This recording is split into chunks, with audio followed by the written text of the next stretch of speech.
Propaganda that is presented as embodying an ideal governing political speech, but in fact runs counter to it, is anti-democratic, because it wears down the possibility of democratic deliberation. Well, it's been a while since I've reacted to some dangerously disingenuous bullshit, so here's a video about everyone's favourite conservative punching bags.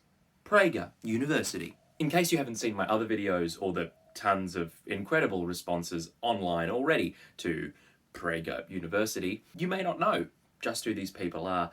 So here we go, little backstory. PragerU is the brainchild of Dennis Prager, who is a far-right talk show host, and two fracking billionaires whose names I always forget. I think they're the Wilkses, something like that. The aim of Prager University is to spread right-wing propaganda through catchy YouTube content, and by all accounts, it's working. Even if you haven't seen one of their videos, there is a very good chance it's appeared in your recommendations. Little blue or orange thumbnail, catchy title, seems neutral at first. That's why we have to fight it.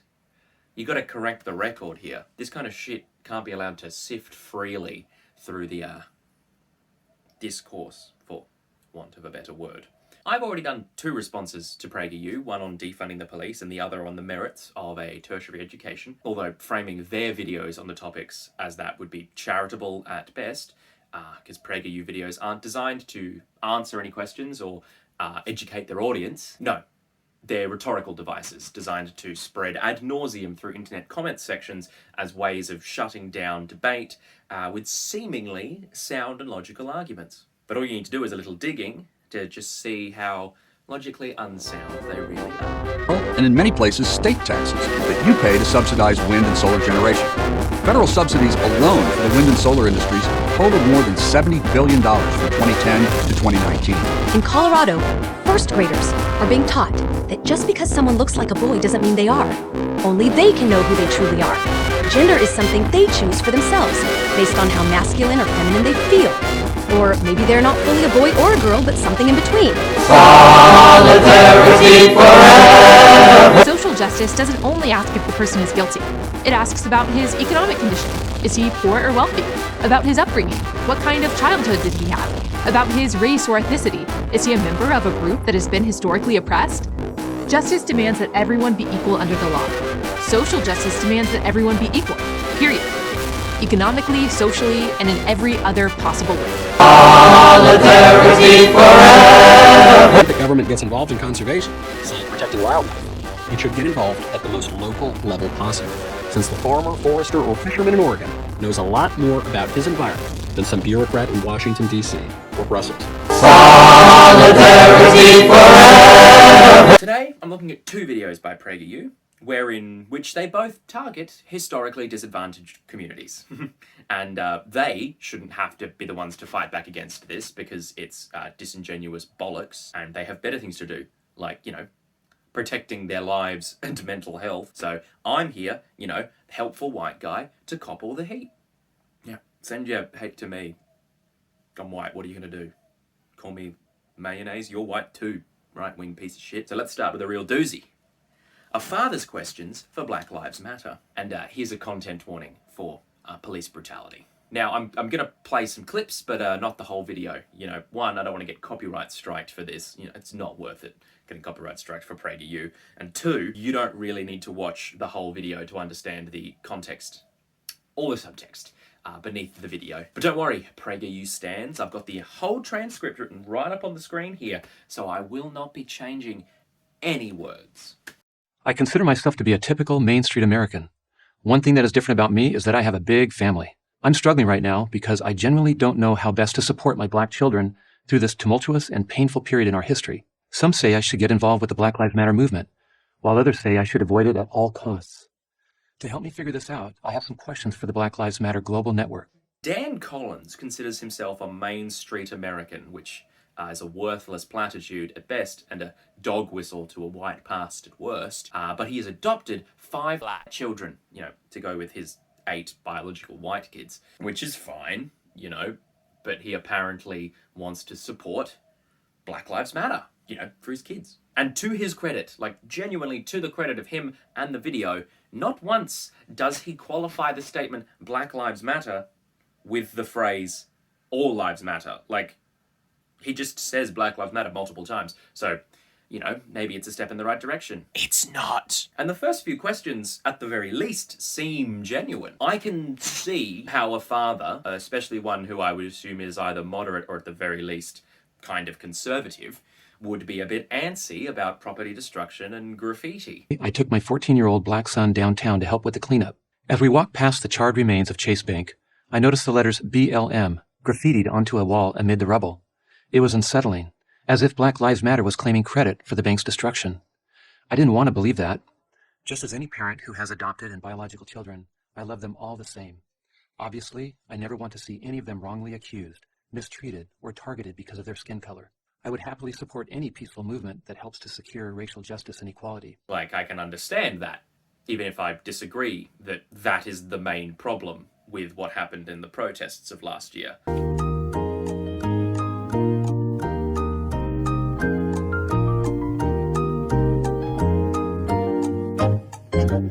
But then he starts with the rhetorical questions. See, it's a YouTube video on a conservative media channel. He isn't going to get a response from anyone involved with the Black Lives Matter movement, and nor is he looking for one. God knows Dennis Prager doesn't care what Black Lives Matter has to say about any of these questions. He asks what BLM considers white supremacy, which seems like an obvious question, like, what is your definition of white supremacy? Google is your friend, Dan. Wouldn't be difficult to go, what is white supremacy? And then he asks what they consider local power to be, which is actually a decent question. Of local power. By state, I assume you mean police. Who are the vigilantes you're referring to?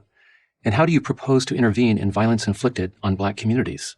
Kind of. I mean, not really if you're Dan, because he doesn't mean it.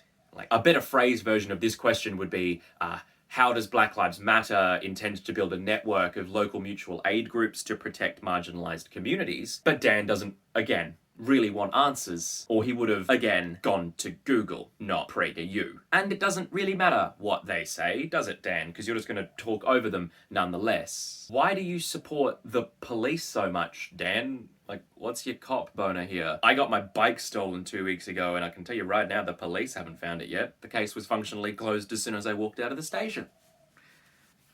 Okay, that's more of a personal problem. Back to Dan. The really big problem that you run into with a video like this one is that you are positing questions about the motives and beliefs of a decentralized organization. BLM has no leaders and is a horizontally structured, locally run organization, something Dan even admits in the video. So why does he bring up the political beliefs of, like, one of its founders? That led me to an interview on the internet with one of your founders, Patrisse Cullors. We are trained Marxists, she said. We are super versed on ideological theories. Which theories are those? Is Black Lives Matter a Marxist-inspired organization? Sure, the gal's a Marxist, but she ain't the leader of BLM, because there aren't any, and thus her political beliefs hold no sway over the organization, no matter what she says. But you already know that, don't you, Dan?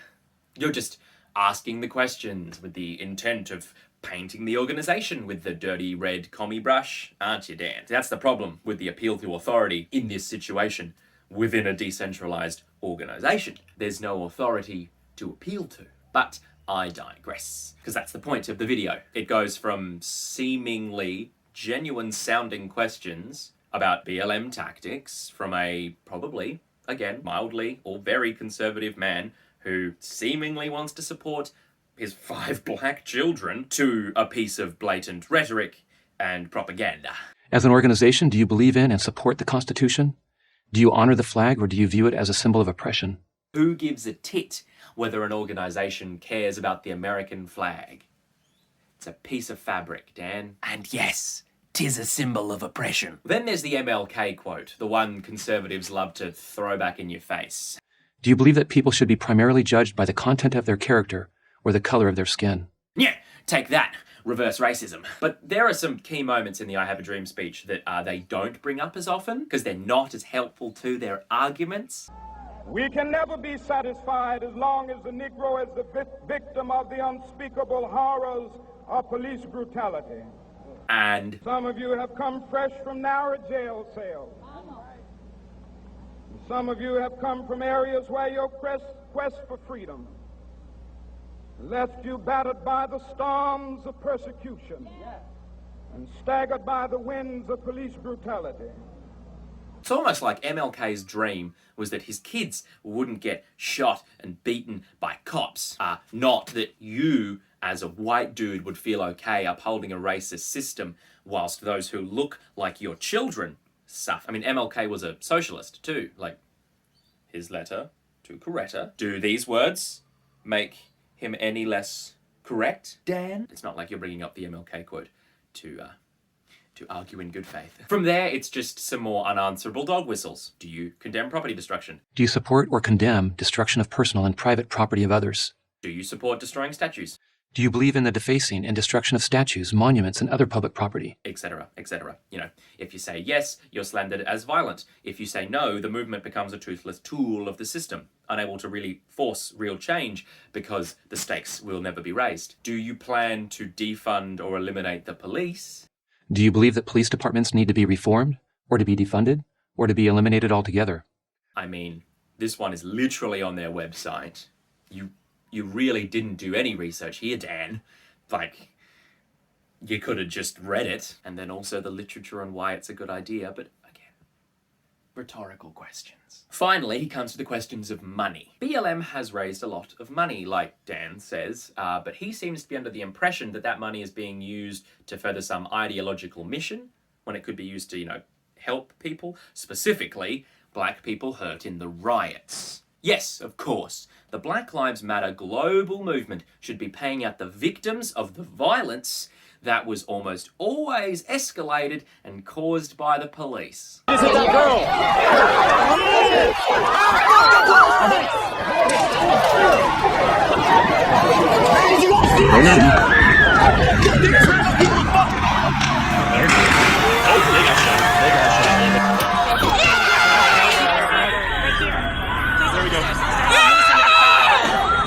Heather, you...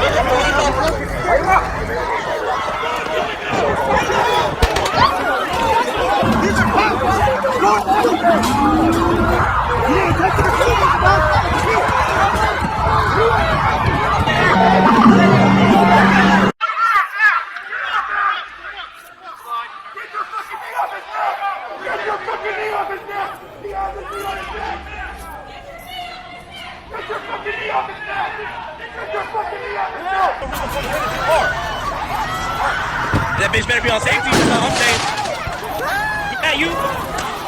But I'm sure that wasn't the point you were making. It's a ridiculous video designed to further discredit the movement, which is why Dan never says all lives matter. I'm taking away the points, the brownie points you got at the start. This video is for your progressive seeming auntie or cousin, you know, the one who would have voted for Obama the third time, you know, if they could. The one looking for any excuse to condone the protesters, but not the police.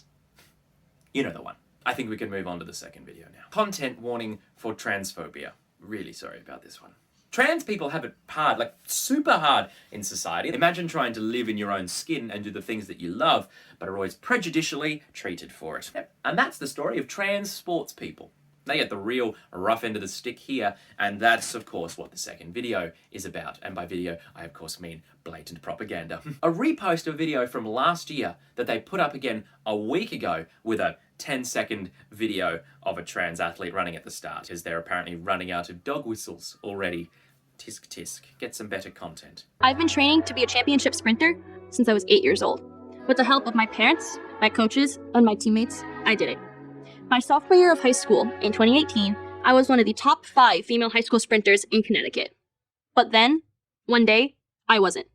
At the state championships that year, 2 people passed me, passed all of us girls, literally. They finished first and second in our races, dominating the field. Were they more motivated? Did they train harder? I don't think so.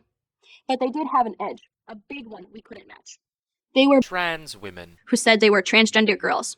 Selena Saul is a high school sprinter who lost to 2 trans women in a race once. She didn't like that, and neither did the conservative rage outfit that immediately sprung into action. Selena did PragerU, and her parents sued to get the girls disqualified. Her problem is that those pesky trans women have a biological advantage, and that creates a space where cisgender women just can't succeed.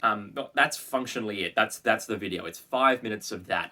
It's a paraphrase, but it's very easy to cut PragerU videos down to tiny snippets, which is the point. I'm not going to quote her, and I barely want to play clips from the video because she's so transphobic, it's not even funny. If you made a drinking game out of every time she referred to the fellow runners as biological males, you would be dead by halfway. Selena is clearly bitter about losing, but let's look at the facts, shall we? Are trans women really dominating girls' sports? Frick. No, are you insane? All of this palaver occurred in 2018, but in 2020 it flared up again when one of our lawsuit plaintiffs, Chelsea Mitchell, said running against the two trans girls was unfair, stating that no matter how hard you work, you don't get a fair shot at victory, before beating both girls twice in the next 8 days to take out her state championships. Like, how disingenuous can you get? And at the same state championships, Selena Sol won the 4x200 meter relay against one of the other girls.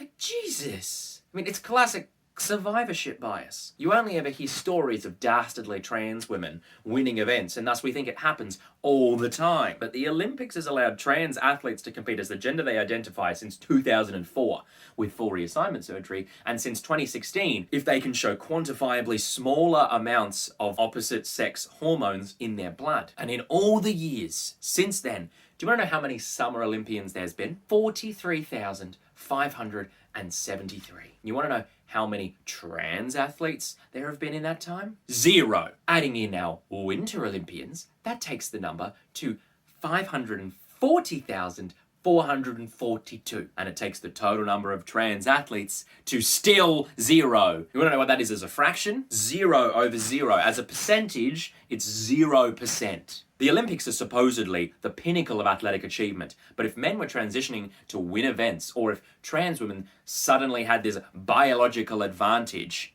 surely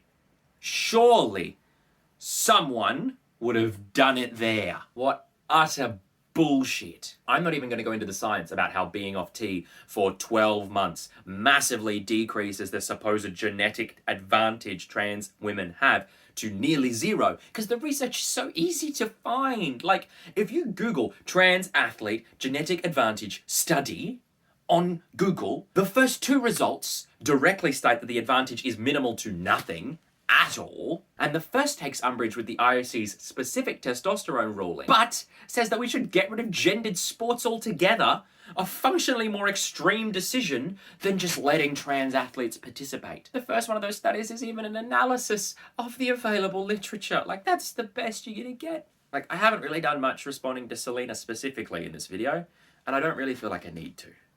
Again, PragerU aren't out here to make cohesive and structurally sound arguments. They're out here to make short-form propaganda your racist uncle can share that confirms his worldview and shits all over yours. Like, it's clear at the end of the video when Selena cuts it all down to a story about how girls just aren't getting a fair go. We are told a girl's place is to be seen and not heard. Well, we won't be silenced. We are fighting back. With 2 other top female runners in Connecticut, I have filed a federal lawsuit under Title IX to protect the rights of women and girls to a fair competition on a level playing field. Please don't turn your backs on us, America. This isn't about gender identity. It's about fair play. I'm Selena Sol for Prager University.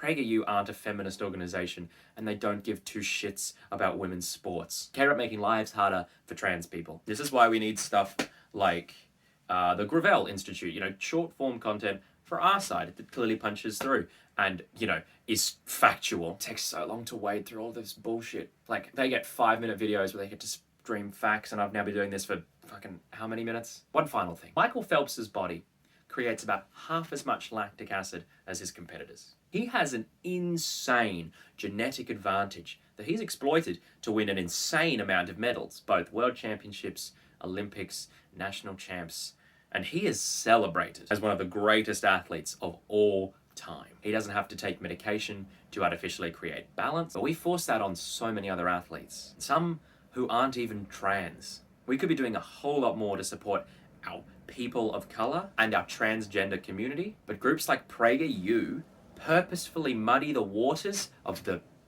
discourse with the aim of furthering their hard, right, white supremacist, gender essentialist viewpoint. And it's up to those on the left to combat this. You can't let misinformation disseminate. Stand up for your, POC and trans brothers and sisters, and fuck Dennis Prager.